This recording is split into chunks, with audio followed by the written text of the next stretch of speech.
Menurut Al-Quran, ada beberapa hadis Rasulullah, ada 6 tempat misterius di bumi ini yang belum ditemukan keberadaannya. Banyak orang hingga kini masih terus mencari lokasi 6 tempat misterius tersebut. Tempat misterius dalam Al-Quran yang hingga kini belum pernah terpecahkan keberadaannya di bumi ini masih menjadi misteri. Dalam Al-Quran seperti dalam surat Qaf dan sabda Rasulullah dijelaskan bahwa terdapat tempat misterius yang ada di dunia, namun belum ditemukan lokasinya sampai saat ini. Selamat datang di Ruang Intens. Namun sebelum lanjut, untuk mendukung kami agar terus berkembang, tekan tombol subscribe dan loncengnya untuk mendapatkan info dan sejarah menarik yang ada di dunia ini. Telaga Ainul Hayat. Menurut beberapa ahli tafsir, Ainul Hayat merupakan sebuah air kehidupan yang bisa memperpanjang usia manusia. Barang siapa yang meminum airnya seteguk saja, maka hidupnya akan abadi. Kehidupannya juga dijamin oleh Allah Subhanahu wa Ta'ala hingga kiamat nanti, kecuali dia memohon kepadanya untuk dimatikan.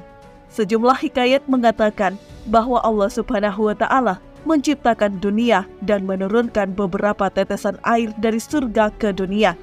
Telaga Ainul Hayat hingga kini masih menjadi misteri karena belum ditemukan lokasinya.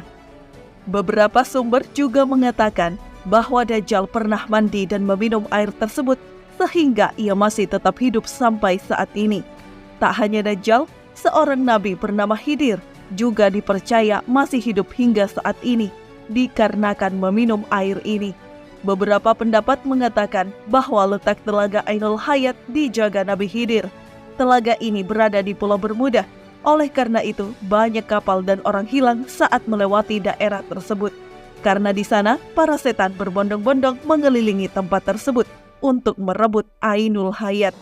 Namun, jika Pulau Bermuda memang benar adanya, sekali lagi, hanya Allah yang mengetahui di mana sebenarnya telaga Ainul Hayat. Tembok Ya'jud dan Ma'jud. Ya'jud dan Ma'jud adalah sosok yang disebut dalam Al-Quran dan keberadaannya menjadi salah satu tanda yang akan datang saat menjelang hari kiamat. Sedangkan keberadaan Ya'jud dan Ma'jud dihalang oleh sebuah tembok yang kokoh dibangun oleh Raja Zulkarnain. Perihal tembok penghalang Ya'jud dan Ma'jud ini lantas masih menjadi misteri. Bahkan tidak sedikit yang menyebut dan percaya bahwa tembok besar Cina diyakini sebagai penghalang Ya'jud dan Ma'jud yang dibuat oleh Zulkarnain. Konon kabarnya, sekitar 50 km di utara Beijing, ada sebuah desa di kaki bukit bernama Badaling. Dari tempat ini, para turis dari berbagai belahan dunia bisa memasuki pintu gerbang menuju tembok besar Cina. Karena saking tingginya, tembok itu dikabarkan dapat dilihat dari bulan. Banyak orang yang menyangka bahwa itulah tembok yang dibuat oleh Nabi Zulkarnain dalam surat Al-Kahfi. Sedangkan yang disebut Ya'jud dan Ma'jud adalah bangsa dari Mongol Utara yang merusak dan menghancurkan negeri-negeri yang mereka taklukkan. Syekh Hamdi bin Hamzah Abu Zaid, yakni seorang penulis dan peneliti tentang tembok Zulkarnain, meyakini bahwa tembok yang dibangun beliau adalah tembok Cina tersebut. Syekh Hamdi juga menyebutkan secara detail dan bukti-bukti penelitiannya ke dalam buku. Namun jika dilihat ulang secara fisik, terdapat perbedaan yang sangat jelas antara tembok yang dibangun Nabi Zulkarnain dengan tembok Cina. Tembok Cina terbuat dari susunan batu bata, sedangkan dalam Al-Quran disebutkan jika tembok Zulkarnain terbuat dari tumpukan besi yang dicampur dengan tembaga. Selanjutnya, tembok Cina dibangun secara bertahap selama ratusan tahun dari berbagai dinasti yang memerintah Cina, di antaranya dinasti Han dan Ming. Sementara itu, penjelasan Al-Quran, tembok itu dibangun oleh suku bangsa yang meminta pertolongan kepada Nabi Zulkarnain. Dan setelah selesai, beliau pun menyatakan tembok itu tidak akan bisa dilewati dan dilubangi oleh Ya'jud dan Ma'jud.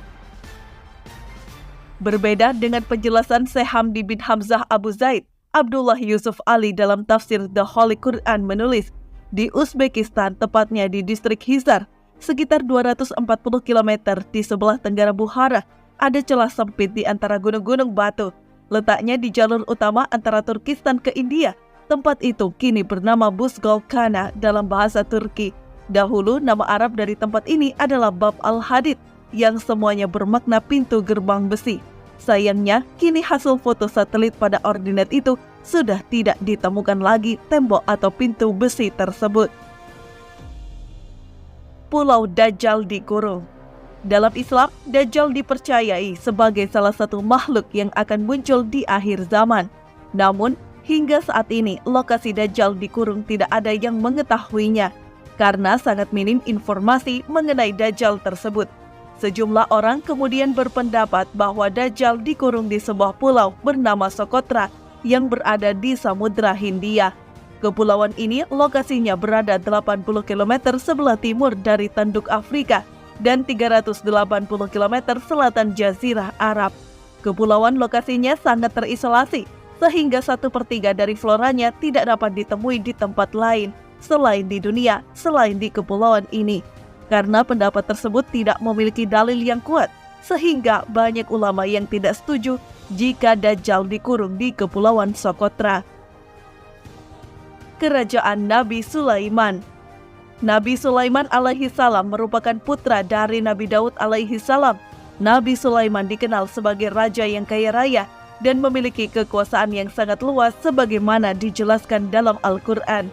Selain itu, Nabi Sulaiman dikisahkan memiliki istana kerajaan yang sangat megah. Istana milik Nabi Sulaiman disebut Solomon Temple dalam literatur bangsa Yahudi.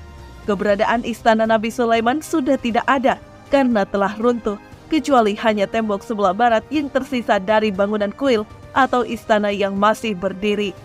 Orang Yahudi, sisa bangunan kuil itu disebut dengan tembok ratapan. Dalam beberapa riwayat, hancurnya istana Nabi Sulaiman bukan karena runtuh, namun diruntuhkan oleh orang-orang Yahudi yang sombong dan angkuh. Hal ini juga dijelaskan dalam surat Al-Isra ayat 4 hingga 7. Kisah lain menyebutkan jika ciri-ciri istana Nabi Sulaiman adalah pintu istananya terbuat dari kayu zaitun dan cemara, kemudian lantainya terbuat dari kaca dan emas. Bangunan istananya pun berwarna-warni seperti biru, ungu, hijau, kuning, dan lainnya. Ungu, kombinasi dua warna, yakni pertemuan dari langit dan bumi. Konon di lingkungan istana Nabi Sulaiman terdapat bangunan lain seperti gapura di sebelah barat daya. Tak hanya itu, istana Nabi Sulaiman ini memiliki 32 pilar di pintu gerbangnya. Beberapa orang meyakini fondasi kuil Sulaiman kini berada di Masjid Al-Aqsa. Namun karena fondasinya sudah roboh, kuil ini tidak bisa dibangun lagi.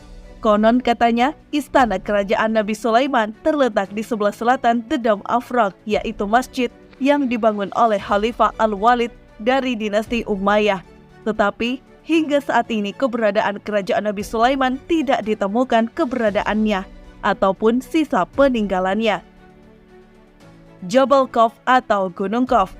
Gunung Khuf diceritakan saat Nabi Muhammad SAW pulang dari perjalanan Isra Mi'raj dari Sidrah Al-Muntaha di lapis langit ketujuh. Di tengah perjalanan, Nabi melihat panorama yang sangat indah dari Jabal Khuf. Tampak sinar biru langit sehingga membuat Nabi Muhammad terpesona dengan keindahan Jabal Khuf. Rasulullah kemudian mengajak malaikat Jibril mengunjunginya. Dan ternyata sinar biru itu adalah gundukan gunung besar bernama Jabal Khuf atau Gunung Khuf. Al-Alusi, seorang ahli tafsir Quran, mengilustrasikan Jabal Khuf sebagai gunung yang tak nampak oleh mata biasa.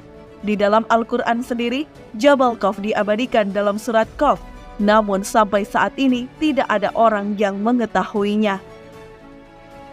Sumur Barhut. Sumur Barhut merupakan sebuah sumur yang masih menjadi misteri. Sumur Barhut diyakini ditinggali oleh bangsa jin. Lokasi sumur ini berada di lembah padang pasir bernama Barhut, Hadramaut, Yaman. Selain itu, sumur Barhut diyakini merupakan sebuah sumur dengan sumber mata air yang paling buruk di dunia.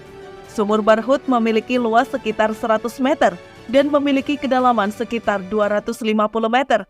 Sumur Barhut adalah sebuah legenda yang masih menjadi perdebatan hingga saat ini. Termasuk di sana apakah lokasi disimpannya ruh-ruh orang kafir. Banyak yang mengatakan jika sumur Barhut adalah lokasi awal mula kehancuran dunia, dan menjadi tempat yang paling tidak bisa ditinggali. Nah, itu tadi merupakan rangkuman daftar 6 tempat misterius dalam Al-Quran yang hingga kini belum ditemukan. Wallahu a'lam bishawab.